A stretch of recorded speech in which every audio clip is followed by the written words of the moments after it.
सहस्रं वर्तन्ते जगति विबुधाः क्षुद्रफलदाः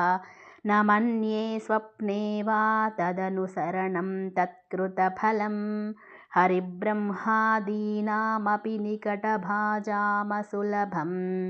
चिरं याचे शम्भो शिव तव पदाम्भोजभजनं स्मृतौ शास्त्रे वैद्ये शकुनकवितागानफणितौ पुराणे मन्त्रे वा स्तुतिनटनहास्येष्व चतुरः कथं राज्ञां प्रीतिर्भवति मयि कोऽहं पशुपते पशुं मां सर्वज्ञप्रथितकृपया पालय विभो घटो वा मृत्पिण्डोऽप्यणुरपि च धूमोऽग्निरचलः पटो वा तन्तुर्वा परिहरति किं घोरशमनं वृथा कण्ठक्षोभं वहसि तरसा तर्कवचसा